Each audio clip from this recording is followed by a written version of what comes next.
Westi. Westi. Besti, hari ini gue kedatangan narasumber seorang aktivis. Tapi hari ini gue gak mau ngobrolin soal politik atau merencanakan demo segala macam ya. Karena hari ini gue kedatangan local brand activist. Siapa dia? Yaitu Mas Arto Subiantoro. Boleh teriak gitu nggak? Boleh. Boleh. Halo Mas Arto. Halo, apa kabar? Kok aku malah yang ditanya? Baik Mas Arto. Mas Arto gimana kabarnya? Lah, barengan. Gimana kabarnya Mas Arto? Oke, good. Seneng. Ya berproses terus. Beneran harus berproses kan kita? Iya, manusia harus berproses. Ya. Selama kita hidup kita harus berproses ya Mas Arto ya. Mas Arto, pertanyaan aku nih. Mas Arto kan kental banget nih sama branding gitu kan. 1 sampai 10, seberapa penting branding buat Mas Arto?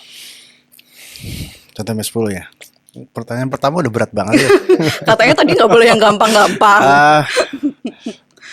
7 kali ya? 7? Aku gak expect loh, aku pikir tuh kayak ratusan gitu. Enggak. Apa 7? Karena ada orang-orang yang juga nggak perlu branding sih. Branding itu kan ilmu menciptakan persepsi ya. Kalau secara sederhananya seperti itu. Ada orang-orang yang mungkin sudah punya akses, konektivitas, dan semuanya sudah dijahit 100% misalnya. Bisa jadi dia nggak terlalu perlu brand. Katakanlah misalnya kita punya usaha kita sudah pasti dipasok ke satu perusahaan atau partner tertentu dalam jangka 20 tahun ke depan. Nah, dia nggak perlu branding, tapi setidaknya itu di atas rata-rata lah ya. Kalau nilai 7 itu berarti ya. Penting lah ya suatu branding itu, apalagi untuk teman-teman UMKM gitu kan ya. Nah, UMKM ini kan aku ngelihatnya tuh yang penting jualan, yang penting produk aku tuh laku gitu kan. Kalau teman-teman UMKM tuh aku ngelihatnya kayak gitu karena aku sendiri juga pernah usaha, yang penting produk aku laku deh. Nah, di sini tuh peran branding tuh gimana sih? Atau mungkin kayak teman-teman UMKM mungkin belum terlalu aware tentang branding. Gimana biar mereka tuh nggak cuma berpikir soal produknya yang penting laku, tapi mereka bisa aware soal branding. Iya, pertama branding itu ilmu yang dipelajari mungkin kalau kita tarik balik di awal 1900 kalau kita mau bicara branding modern ya. Meskipun kemudian kalau ditarik-tarik lagi mungkin sejak zaman abad pertama orang sudah mengenal branding meskipun namanya bukan branding. Misalnya ambil contoh kalau zamannya Marco Polo dulu ya, orang-orang Marco Polo pulang dari Cina bawa keramik, terus orang bilang oh ini keramik dari Cina ya gitu. Oh ini permadani dari Persia ya. Nah itu sebenarnya sudah menjadi cikal bakal dari brand karena semua yang datang dari Persia selama itu permadani pasti itu nomor 1 pada masa itu. Tapi semakin kesini di abad ke 20 19 ilmu brand semakin diperkenalkan secara lebih lebih terstruktur dengan tumbuhnya industri-industri khususnya di dalam dunia ekonomi bisnis. Maka ilmu brand kemudian dibangun untuk menjaga sustainability dari bisnis itu sendiri. Salah satu yang dilakukan adalah dengan melarang orang untuk menggunakan logo atau tanda yang sama. Ya. Jadi hak cipta. Nah itu cikal bakal dari kelahiran brand. Nah semakin kesini ya brand semakin dipakai. Nah kenapa kemudian ini menjadi penting karena semakin kesini kita melihat pertumbuhan ide, kreativitas itu dan resources tentu saja sumber daya itu sangat mudah untuk diambil gitu. Dulu sangat rahasia sekali sources kopi kita dari mana, kemudian yang bikin itu siapa gitu. Tapi semakin kesini kita tahu siapa yang bikin. Kita ke YouTube aja kita tahu cara bikin produk A, B, C gitu. Sehingga tidak ada lagi yang namanya diferensiasi. Diferensiasi itu sekarang sulit banget gitu. Nah, salah satu hal yang kemudian mampu mempertahankan diferensiasi adalah brand. Dengan brand ya. Jadi satu produk dengan produk lainnya tuh walaupun mungkin jenisnya sama tapi ada pembedanya di situ. Dan pembedanya ada di dalam mindset, pikiran kita. Jadi produk yang sama, barang yang sama, fisik yang sama. Tapi kemudian dalam ilmu brand dia bisa mengubah mindset itu sehingga ini lebih mahal dari yang lain. Jadi brand sangat identik dengan sisi psikologis, dengan antropologis, dengan kemanusiaan, dengan cara pandang, bukan dalam konteks produk itu sendiri. Oke. Kita kan kalau ngebahas branding tuh kayak sesuatu hal yang mewah, yang mahal gitu loh. Mungkin untuk pedagang kecil, untuk UMKM gitu. Nah, sebenarnya apakah memang branding itu semahal itu, Mas Arto? Enggak sih ya. Enggak ya? Enggak. Branding itu ada 3 tahapan sebenarnya. Yang aku tahu dan kami coba develop, yang namanya brand step. Tahap pertama yang disebut dengan brand foundation atau fondasi dari brand. Isinya apa sih? Isinya adalah ya brandnya mau kemana, visi misi, kemudian bicara soal aturan, soal nilai-nilai. Oke. Nah, itu yang disebut dengan brand foundation. Tahapan yang kedua namanya brand communication. Ini yang paling seru, bikin podcast, bikin packaging, bikin kampanye komunikasi. Lebih ke marketingnya ya kalau Lebih kedua ke ini ya? marketing, kegiatan komunikasi lah ya. Dan yang ketiga namanya brand evaluation. Brand evaluation itu mengukur apakah visi misi kita, nilai-nilai kita, tujuan kita lewat pendekatan brand communication itu telah sampai kepada tujuannya. Jadi ya 3 tahapan itu, fondasi, komunikasi, dan evaluasi. Nah, fondasi itu adalah tahapan yang paling murah, bahkan nggak mengeluarkan uang, karena semuanya ada dalam kepala. Saya mau ngapain, apa visi misi kita, kan kita nggak perlu ngeluarin duit, kecuali kita bayar konsultan, gitu kan. Iya. Tapi kita mau kemana itu kita nggak perlu nanya orang, nggak perlu bayar orang, gitu. Itu adalah biaya yang paling murah. Sayangnya nggak banyak orang yang berpikir di fase itu. Semuanya pada mau ke fase brand communication, karena itu yang paling seru. Jualan gitu kan. Bikin konten lah, ya kan, syuting lah, segala macam. Salah nggak? Ya nggak salah. Tapi itu adalah fase yang paling mahal dalam proses pembangunan brand. Fase brand communication. Dan semakin besar pasarnya, semakin besar biayanya. Gitu. Itu resiko dari proses pembangunan brand communication. Nah, selama kita bisa kuat dan memahami brand foundation kita, brand strateginya mau kemana, apa yang mau kita tuju, titik kebahagiaannya seperti apa, gitu ya. Aku menyebutnya titik kebahagiaan. Jadi titik di mana kita merasa brand kita sudah oke nih, gitu kan. Dan itu dari kita sendiri dan yang itu dari menentukan kita itu sendiri, maka kita bisa mengukur seberapa besar resiko yang kita hadapi dalam proses membangun brand. Jadi kalau ditanya, ya hari ini kita mengenal istilah brand mungkin setelah media sosial ya 2010. Tapi mungkin brand-brand legendaris yang sudah ada sejak 1950, 1960, 70, bisa jadi mereka sudah mempraktekkan ilmu brand meskipun tidak ada istilahnya atau tidak ada terminologinya. Oke. Kalau aku ada pertanyaan nih, brand dulu atau jualan dulu? Branding dulu atau jualan dulu? Tergantung. Lu punya duit, tergantung lu punya kuasa. Duitnya. Kalau nggak punya duit ya jualan dulu. Oh gitu. Kalau ada duitnya, bener. Sebenarnya gini, brand dan jualan itu bisa jalan berbarengan. Di dalam dunia brand itu ada namanya istilahnya 5 sensory experience, yaitu mata, telinga, dan lain-lainnya. Jadi kalau kita sedang membangun brand, kita buka Instagram, media sosial, itu kita menyentuh berapa banyak panca indera?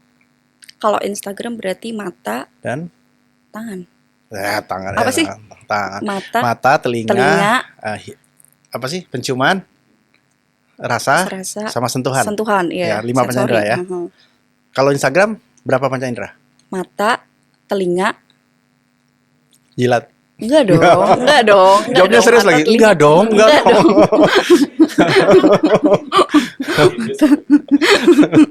Nanti masuk gitu dijadikan cover tuh.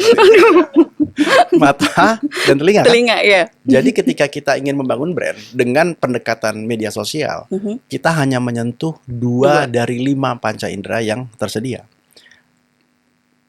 Teorinya adalah semakin banyak panca indera disentuh, maka semakin cepat brand itu terbentuk. Kan kira-kira gitu. Misalnya nih hari ini aku ingin membangun kesan, oh Mas Arto ini orangnya ramah gitu. Iya. Buka Instagram. Lihat dari mukanya, cara berpakaiannya, ngomongnya di Instagram. Tapi begitu kita ketemu, kita salaman, kita berdialog, mungkin kita melakukan beberapa hal yang membuat kita akhirnya tahu, oh ternyata dia ramah. Jadi pendekatan membangun persepsi itu tidak bisa hanya dilakukan secara digital.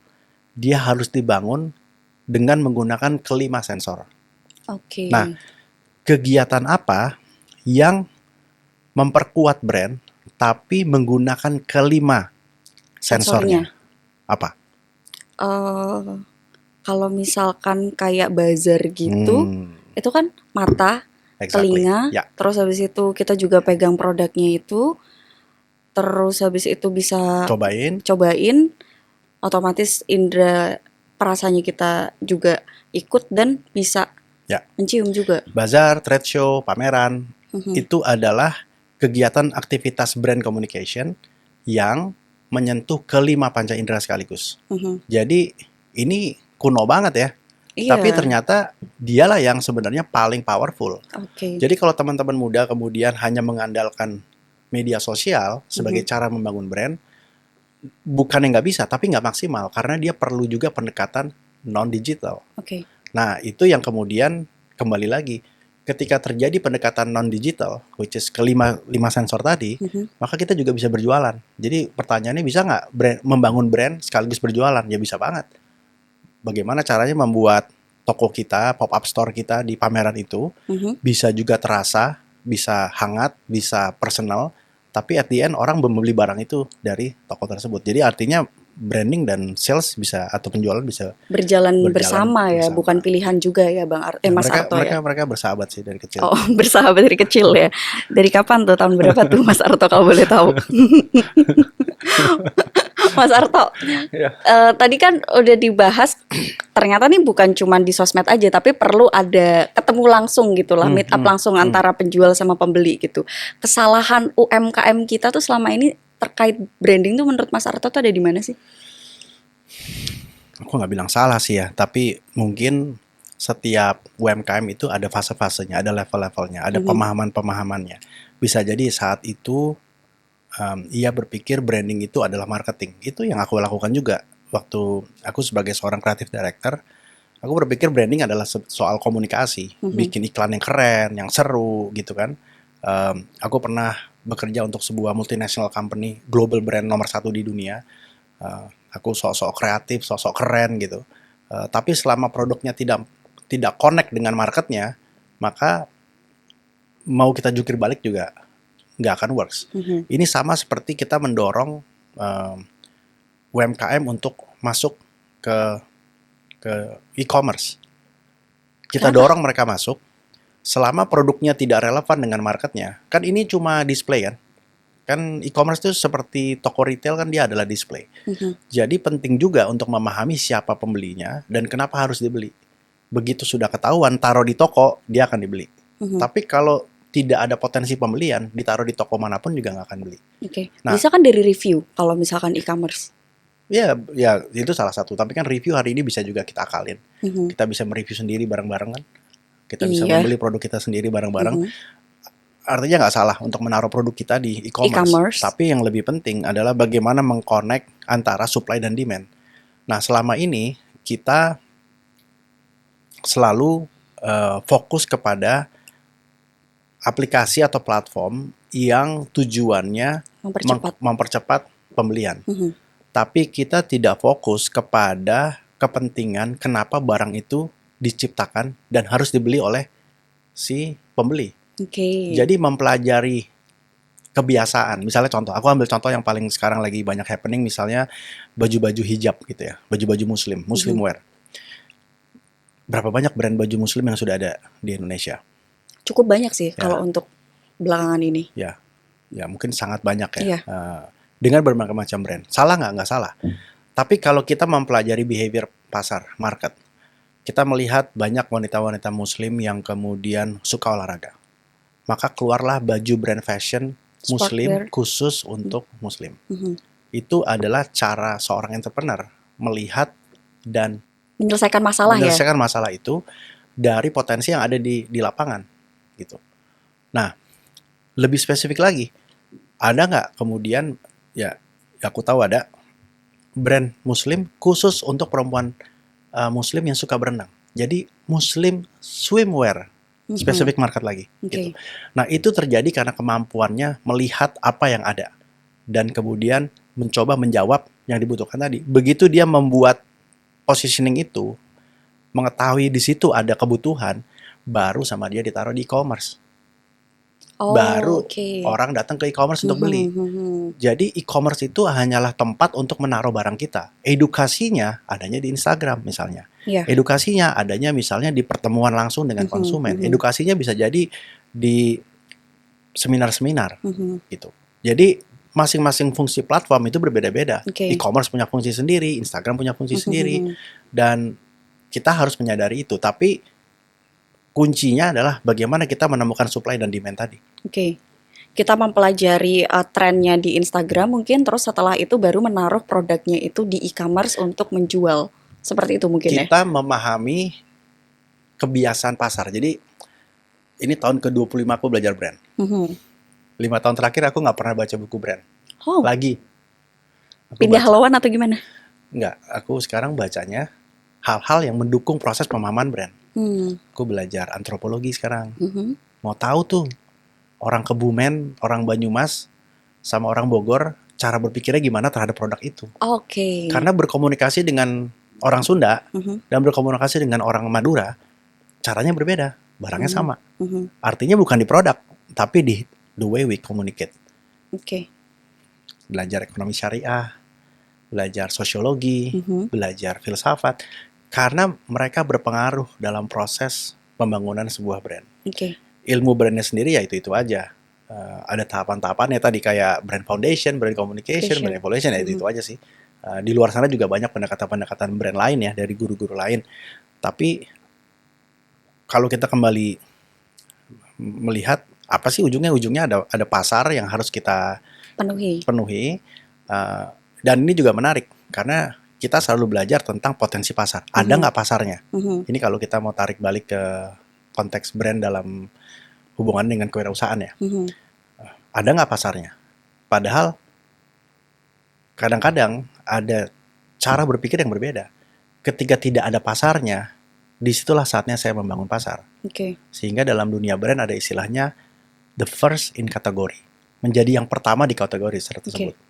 Dulu nggak ada yang mikirin pemakaman sebagus itu, gitu katakanlah ya. Lalu ada brand yang fokus kepada pemakaman eksklusif. Dan sekarang laku. Dan sekarang laku. That will be the first in category. Kenapa nggak ada yang mikir? Karena nggak ada pasarnya. Maka dalam konteks kewirausahaan, ada pasar atau tidak ada pasar itu tidak penting. Yang lebih penting adalah mentalitas orang tersebut dalam melihat keadaan itu.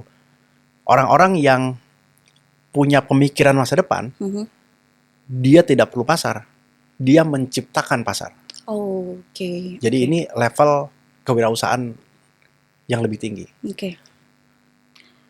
Mas Arto, kalau teman-teman UMKM nih sering mensalahartikan branding itu tuh sebagai merek, dan mereka tuh kayak berlomba-lomba menjadikan nama merek itu tuh supaya ear-catching. Nah, ini ada beritanya juga nih. Bukan hanya nama yang ear-catching, brand lokal juga harus punya value kuat. Ini statementnya dari Mas Arto sendiri. Oh ya? Iya nggak sih? Itu Mas Arto.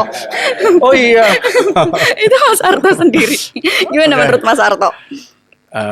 Apakah betul? Iyalah, kalau aku yang ngomong pasti benar. Bisa jadi setelah berapa tahun kemudian berbeda gitu. Kebetulan aku baru selesai menulis buku tahun lalu. Judulnya namanya apa? Namanya apa? Ya, namanya apa? Judul bukunya Ya, namanya apa? Apa gitu. Ya, buku itu meneliti tentang bagaimana proses nama diciptakan. Kan banyak sekali teman-teman wirausaha pemula yang mau punya usaha kan. Lalu mereka ingin menciptakan nama, dan menurutku itu nama sangat penting sekali karena nama itu adalah nomor 2 yang terjadi setelah konsep. Pertama kita punya ide mau bikin bisnis apa, lalu kita keluar dengan nama, dan nama itu nggak boleh diubah tuh, kecuali nama itu melakukan sesuatu kesalahan sehingga dia harus mengubah, merebranding namanya. Tapi selama nama itu baik-baik saja, maka kita nggak mungkin dong punya brand ganti nama setiap 3 tahun 5 tahun ya, nggak ada gunanya membangun brand. Ganti logo boleh, tapi nggak boleh ganti nama gitu. Nah, nama menjadi penting karena nama itu harus punya relevansi dengan si target audience. Jadi kalau kita hanya mau bikin nama yang lucu-lucuan saja tanpa ada relevansinya dengan si target market, pasti dia juga tidak akan bisa bertahan lama. Berarti memang nama sebuah brand tuh memang sepenting itu ya Bang Arto, Mas Arto ya, supaya ketika dari sisi customernya oh namanya ini. Jadi kayak lebih inget gitu loh. Jadi kalau misalkan mau beli baju, oh ingetnya ini, gitu nggak sih? Iya benar, benar. Bisa Bisa jadi dibilang begitu. kayak gitu ya. Tapi dia harus punya value. Mhm. Kalau dia nggak punya value, orang nggak akan ingat nama itu. Oke. Value itu artinya gini, barang itu, brand itu penting buat saya. Oke. Saya punya konektivitas dengan barang itu. Mhm. Eh, eh, Sehingga saya mau beli, Hmm. gitu kan. Jadi di Amerika ada brand mentega nih, namanya I don't believe it's not a butter. Oh iya iya iya, aku pernah Itu tahu nama itu. brandnya tuh. Mhm. Ya. Terus ada brand popcorn yang namanya aneh banget ya, udah uzak-uzak gitu lah pokoknya. Mhm. Tapi orang-orang yang ngerti brand itu, ya kalau kalau luxury brand misalnya Gianfranco Ferragamo gitu Mhm. misalnya. Ya kita sih nggak bisa nyebutin ya. Tapi kalau kita merasa brand itu punya value, kita pasti akan ingat dan kita akan memaksa diri kita untuk ingat. Setidaknya kalau nggak bisa nyebut namanya, tahu lah kalau ada brand itu. Betul. Mhm. Oke, nah itu kan pentingnya sebuah nama brand ya, Mas Arto ya. Salah Aku mulu kok sih. kayak salah mulu ya. Soalnya tadi di briefing Bang, sekarang Mas gitu Bang kan. aja. Mas aja deh, Bang ya, Mas. bang Mas aja. aja, Bang, Mas boleh. Arto. Enggak, jangan A dong. Namanya aja Subiantoro, jadi harus Mas. Tadi kan sempat Kok pakai gitar disinggung nih? nih. Kenapa? Mau dinaikin dulu? Enggak, Oh enggak. Benar betul. Tadi kan udah sempat ngobrolin soal sustain nih. Nah, teman-teman UMKM ini tuh apakah salah satu jalan supaya bisa sustain itu melalui branding juga? Menurut Bang Arto seperti itu nggak, betul nggak? Dan step-stepnya seperti apa? Supaya sustain nih lewat branding, step-stepnya bagaimana? Kok sulit ya pertanyaannya? Iya, tadi katanya minta yang susah. Jadi branding punya fungsi menciptakan persepsi, Oke. tidak lebih tidak kurang. Mhm. Mungkin teman-teman juga suka bingung ya, apa bedanya branding, marketing, sama selling gitu kan. Mhm. Branding tuh punya fungsi satu, dia menciptakan persepsi, dia tidak meningkatkan penjualan. Mhm. Dia hanya menciptakan persepsi. Mhm. Nah, dari persepsi ini, kemudian marketing masuk, menawarkan produk. Mhm. Dengan promo lah, dengan buy one get one lah gitu. Begitu orang beli, transaksi, itulah tugasnya sales, kemudahan. Jadi masing-masing punya fungsi dan fungsi ini masing-masing penting. Mhm. Orang-orang yang memahami sales, dia akan bilang brandingnya harus dikuatin dulu. Kalau brandingnya nggak kuat, tugas gue capek karena gue harus jualan gitu. Mhm. Kalau brandnya sudah kuat di pasar, yang sales lebih gampang. Iya. Karena dia tinggal nyodorin Santai. produk langsung dibeli gitu. Nah, itulah kenapa proses itu harus dibangun. Nah, branding tentu saja memastikan dengan persepsi yang konsisten, dia memastikan adanya pasar yang konsisten. Dan fungsi brand menjadi strategis karena kemudian persepsi itu ditanam di dalam benak konsumen. Mhm. Di mana apa yang ditanam itu membuat dia selalu ingat dengan produk itu. Oke. Berapa lama sih sebuah brand itu tuh bisa menjadi top of mind? Gila, pertanyaannya bagus banget. Iya nggak sih? Pertanyaan cemen tapi penting. Aduh, ini sebenarnya mau muji atau gimana ya? Pertamanya bagus banget, tapi pertanyaan cemen gitu. Iya kan, insting, harus punya insting. Wih, dipromoin sama Mas Arto. Jadi gini, gimana ulang pertanyaannya? Kapan ya? Kapan? Kapan, berapa lama sebuah merek, sebuah produk itu tuh bisa jadi top of mind? Kayak misalkan, air mineral ingatnya ini. Kapan? Tergantung parameternya. Contohnya begini, kita punya kampus, ya kan? Punya kita sekolah di satu kampus universitas. Saya mau baju saya, streetwear saya dikenal di semua fakultas. Itu ada di brand strategi, brand foundation. Waktu bikin brand foundation di awal ya. Di awal kan, saya mau jadi bajunya anak kampus. Berarti dia sudah mencatat parameter. Parameternya apa sih di kampus? Berarti apa yang harus dilakukan di brand communication adalah melakukan apapun kepada target market anak kampus. Dia tidak akan jualan di tempat lain kecuali kepada anak kampus. Artinya brand awareness-nya itu difokuskan kepada market tersebut. Nah, bayangkan ketika kita ingin membangun sebuah brand yang target marketnya adalah seluruh Indonesia. Maka building brand awareness untuk market seluruh Indonesia dengan market seluruh kampus jadi berbeda dong. Iya, lebih luas lagi. Ya. So apa teorinya? Teorinya adalah semakin besar impiannya, semakin besar cita-citanya, semakin besar tujuan brandnya. Saya mau jadi brand nomor 1 di dunia. Selamat sampai ketemu 200 tahun lagi, kira-kira gitu kan. Tapi kalau dia bilang, saya mau jadi brand nomor 1 di kampus. Oke, desain itu dalam 1 tahun bisa nggak? Bisa banget. Saya mau jadi brand nomor 1 di desa saya. Saya mau jadi brand nomor 1 di kota saya. Bisa nggak diukur parameter itu? Ya sangat bisa. Jadi kapan bisa sampai di titik itu? Kita harus kembali lagi kepada parameter. Nah, parameter itu yang seringkali tidak dimiliki oleh seorang wirausaha karena dia tidak tahu titik parameter, titik kebahagiaannya dari mana. Titik kebahagiaan. Ya. Oke, berarti tergantung seberapa besar mimpi dia gitu. Kebanyakan orang kan mungkin kayak mimpi yang penting produknya terkenal nih. Dan contoh mimpi ini bukan hanya, contoh parameter ini bukan hanya parameter teritorial atau demografik, tapi behavior. Contohnya misalnya gini, market saya adalah perempuan berhijab yang suka berenang di bawah usia 30 tahun. So that is parameter. Nah, parameternya gimana? Ya ukurannya itu ada berapa market itu. Berapa besar ceruk pasarnya. Market saya adalah senior citizen, lansia, yang suka ngemil di atas usia 70 tahun. Nah, ketika kita tahu siapa market kita, dan fokus kepada market itu, artinya apa? Kita akan ada di tempat-tempat klinik kesehatan, di rumah sakit, mungkin ada di tempat kantor-kantor pengambilan dana pensiun, misalnya gitu ya. Produk kita ada di situ.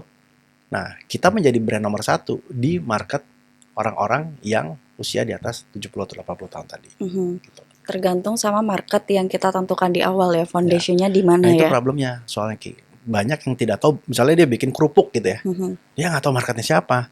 Ya anak-anak makan, ibu-ibu makan, orang tua makan, anak muda makan, sehingga akhirnya tidak bisa mendefinisikan brand awareness-nya seperti apa. Oke. Gitu.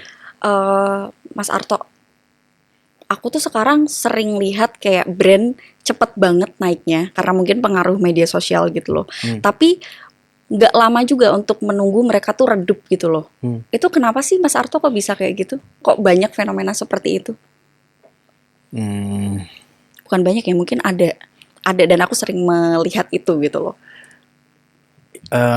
Kadang ada hukum ekonomi tuh yang kalau kita naik, misalnya kita naik ke gunung ya, kalau kita sudah naik ke gunung sampai puncak, pilihannya apa biasanya gitu? Kalau udah sampai puncak, foto dulu turun. Turunnya.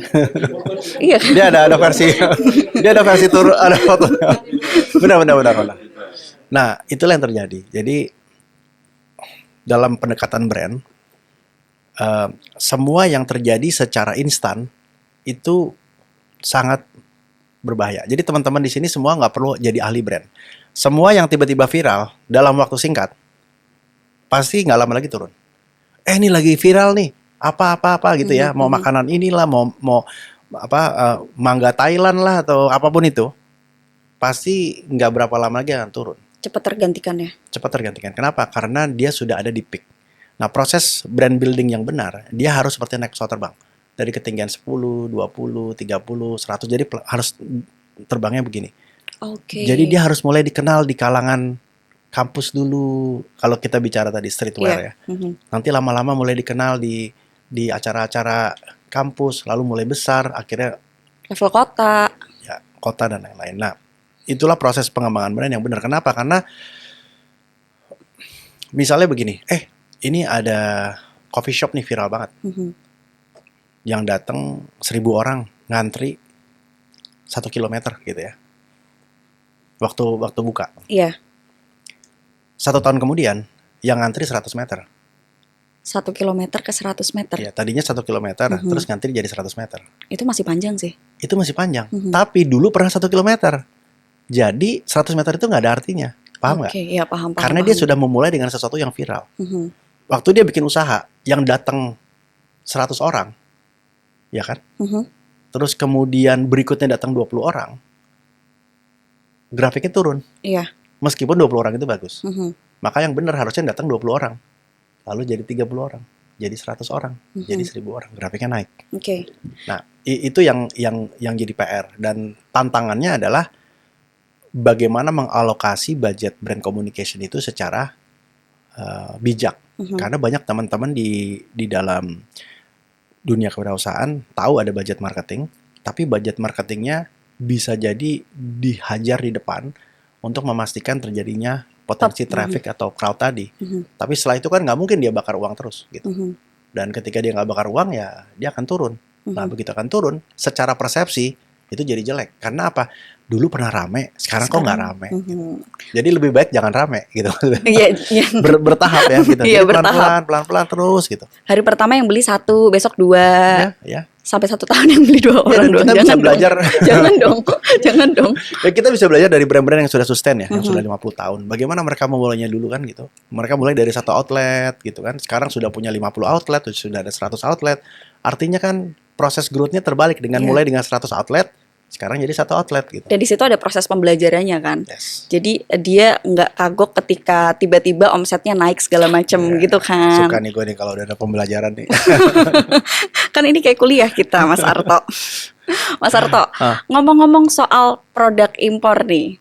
Ini ada beritanya nih Mas Arto nih. Yang mana beritanya? Oke, yang ini. Menkop Teten yakin kekuatan brand lokal mampu hadapi ancaman produk impor. Yang ngomong Pak Menteri loh. Gimana menurut Mas Arto? Sepakat banget.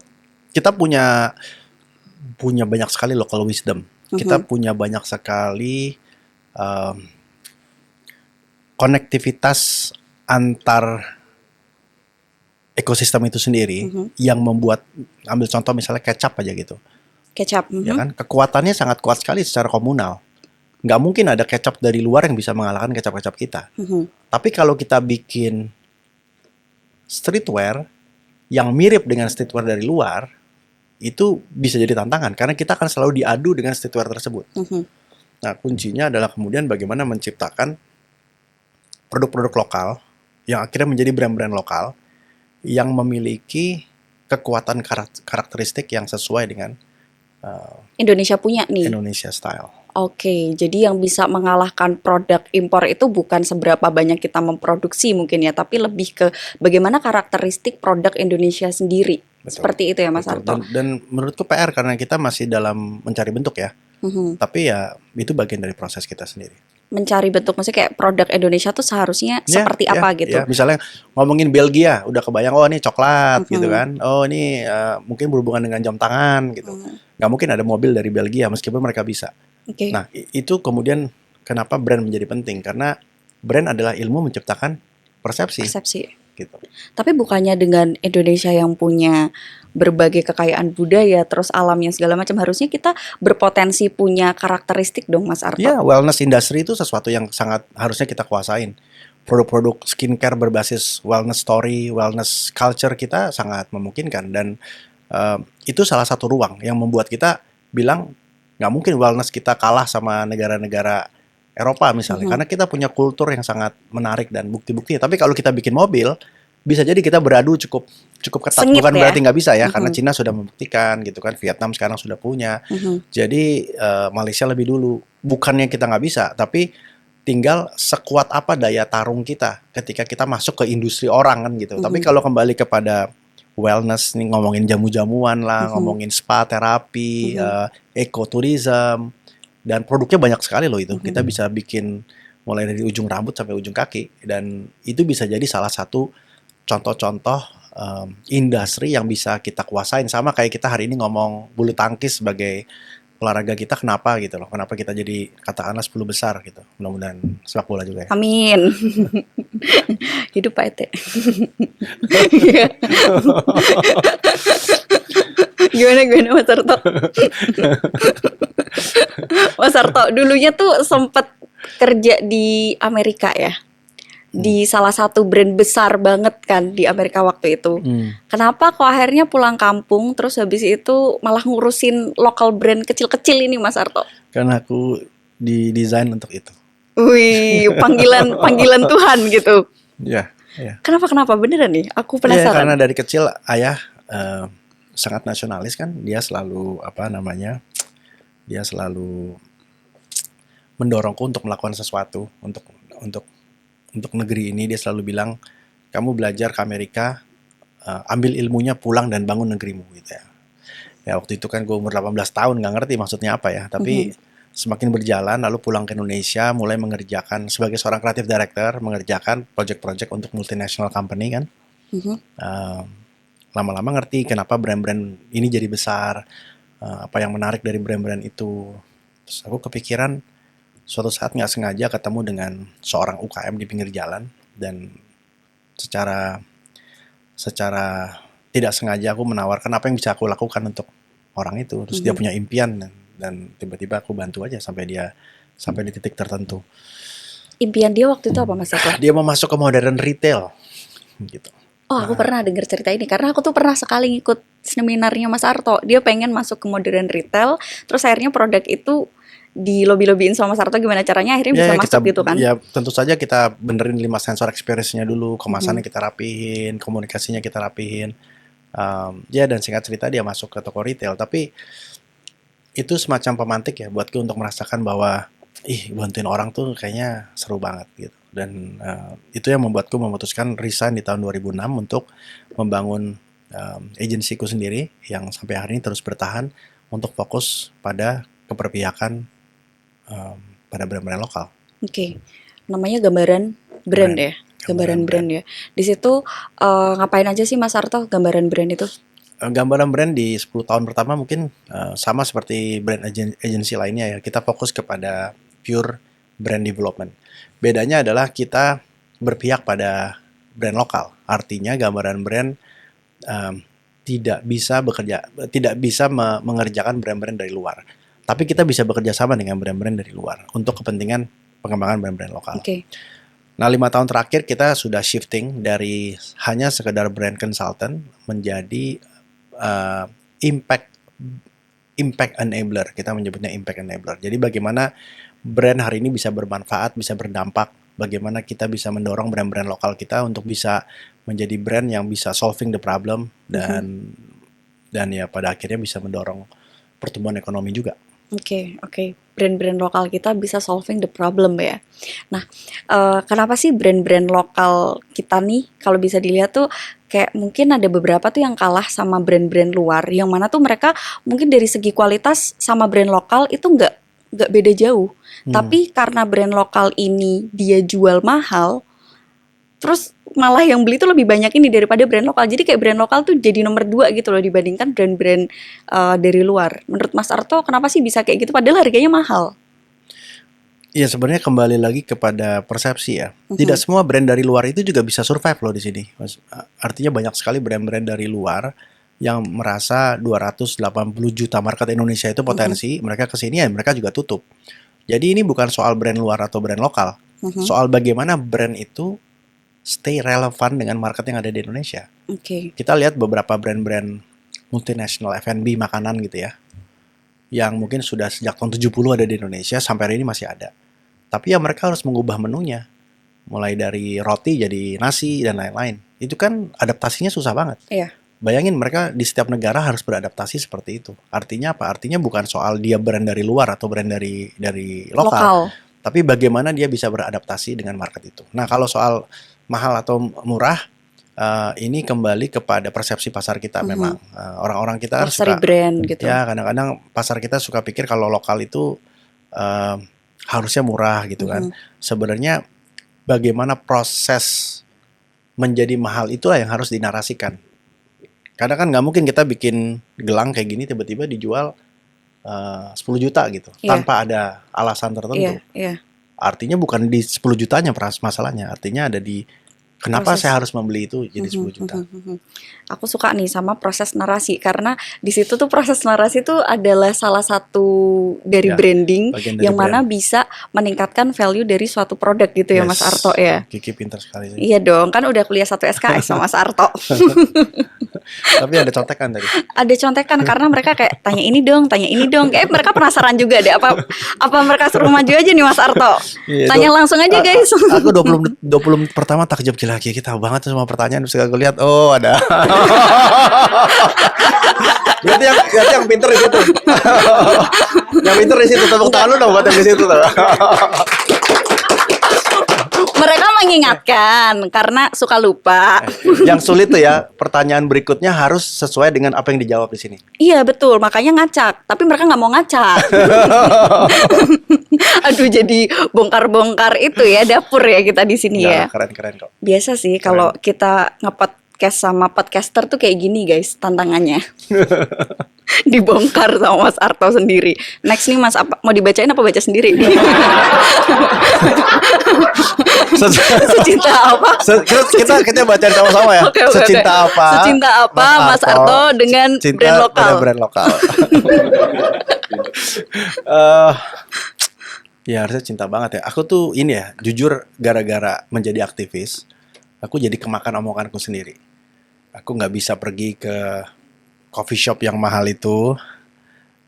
Karena aku suka basket, terpaksa aku pakai brand sepatu dari luar. Tapi sepatu yang aku pakai ini aku bikin sendiri. Harus brand lokal. Bajunya brand lokal, celananya brand lokal. Karena secinta itu sama brand lokal. Bukan, Apa merasa karena takut dimaki-maki orang. Oh. Alah, ngomongnya aktivis tapi bajunya begini gitu. Jadi nggak bisa. Dan aku ngerasa bahwa brand-brand lokal kita juga punya kualitas dan narasi yang kuat gitu kan. Jadi ya harus bangga pakai itu. Tapi ada beberapa hal yang kayak ya HP nggak bisa pakai, harus dari luar. Dan memang yang lebih bagus. Jadi tadi poinnya bukan soal brand luar atau brand lokal. Tapi seberapa relevan dia. Nah, dalam konteks kelokalan itu adalah keberpihakan kita pada ekonomi kita, kepada negara kita gitu. Jadi kalau bukan berarti mencintai brand lokal gitu kita harus jadi radikal dan nggak mau pakai brand-brand asing ya gitu. Kita mau pergi makan burger, makan ayam goreng ya it's okay. Tapi harus kembali seimbang, balance, dan kita harus berpihak gitu kan kepada brand-brand lain. Jangan sampai kita bilang bahwa oh brand ayam lokal ini nggak lebih bagus dari sini, ya belum tentu gitu. Tapi bukan berarti kita tidak boleh makan di multinational brand gitu. Ya setidaknya aku melihatnya seperti itu. Tentu para aktivis ini punya tingkat radikalisme yang berbeda-beda. Ada yang sama sekali saya tidak mau, anti gitu kan. Tiap ada juga yang mau. Gitu. Aku lebih suka ada di dalam proses keseimbangan itu. Oke. Jadi kalau misalkan hal itu memang tidak bisa digantikan nih, kepepet gitu ya, nggak ada nih brand lokalnya baru pakai brand luar. Tapi nggak salah juga ketika kita tuh pakai brand luar gitu ya. Jadi nggak yang radikal banget gitu ya. ya. Aku punya brand-brand baju dari luar juga, beli dari luar juga. Tapi tingkat perbandingannya kan berbeda. Mungkin ada 3 dari luar negeri, 10 lokal gitu. Oke. Mas Arto, harapan kedepannya nih buat brand-brand lokal atau produk UMKM di Indonesia apa Mas sebagai brand aktivis? Brand itu sebenarnya ilmu menciptakan persepsi. Tadi aku udah bilang begitu ya. Dan persepsi ini sebenarnya sangat powerful sekali karena begitu dia bisa menciptakan persepsi, dia bisa mendorong orang lain untuk melakukan hal yang sama. Dalam teori pengembangan brand, kami punya teori yang sering aku selalu share, namanya kerap cinta. Kerap cinta itu singkatan dari kenal, rasa, paham, cinta. Kerap cinta. Kerap cinta. Jadi setiap brand, tahap satunya pasti harus dikenal dulu. Lalu orang merasa, lalu orang paham, lalu orang jatuh cinta. Level tertinggi dari cinta adalah I will do what you do. Wah ini brandnya keren banget. Brandnya bilang ke kiri, gue ke kiri. Brandnya ke kanan, gue akan ke kanan. Gitu. Itu level tertinggi dari proses brand. Nah, sayang banget kalau seorang wirausaha menggunakan pemahamannya terhadap ilmu brand hanya sampai di titik di mana orang beli produk saya. Padahal dia bisa nyuruh orang itu untuk tidak buang sampah. Dia bisa nyuruh orang itu untuk reuse the product. Dia bisa nyuruh orang itu untuk berakhlak baik dan macam-macam. Jadi kekuatan dari sebuah brand itu bukanlah meningkatkan penjualan, tapi mengubah paradigma dan mindset. Kebayang ya? Misalnya kayak hari ini nih tiba-tiba, wah gue percaya sama orang itu. Lalu apa yang orang itu bilang dia akan ikuti. Itu berarti dia telah mengubah mindset orang itu. Nah itulah kekuatan terbesar dari brand. Pembelian adalah dampak dari orang percaya pada brand itu kan. Gitu. Jadi ketika kita bilang, besok jangan dukung ini ya, besok lakukan ini ya, maka follower dari brand itu dia pasti akan mengikuti. Nah berapa banyak? Cukup satu. Kalau kita punya satu loyalis, satu pembeli gila, satu orang konsumen yang tergila-gila sama brand kita, itu adalah cikal bakal kita akan punya 2, punya 4, punya 5, punya 6, punya 10. Nah, fokus kepada bagaimana menciptakan relasi yang akrab tadi dengan konsumen kita. Bangun relasi yang membuat dia benar-benar mau melakukan apa yang kita sampaikan, dan tentu saja apa yang kita sampaikan kan baik ya. Jadi mudah-mudahan. Tapi juga bisa jadi tantangan ketika yang tidak kita sampaikan baik, maka dia juga akan melakukan hal yang sama. Oke. Cukup baik sekali. Jangan cukup ya, bagus banget ya jawaban Mas Arto ya, sampai terbata-bata ya Kok aku nggak ada ya. lagi tuh pertanyaannya? Waktu habis katanya.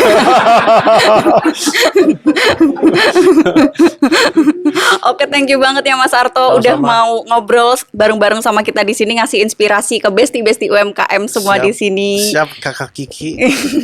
Semoga sukses buat gambaran brandnya dan project-project lainnya. Amin, dan ya semoga kita jadi semakin baik dan semakin bisa membangun brand-brand lokal yang kemudian berdampak dan membangun nama baik Indonesia di dunia. Wih.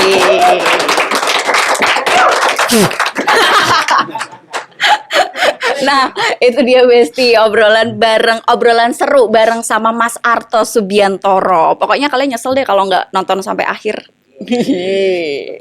Tonton terus Insting di kanal YouTube Kemenkop UKM, dan jangan lupa untuk terus like, komen, dan subscribe akun YouTube kita ya. Bye Besti.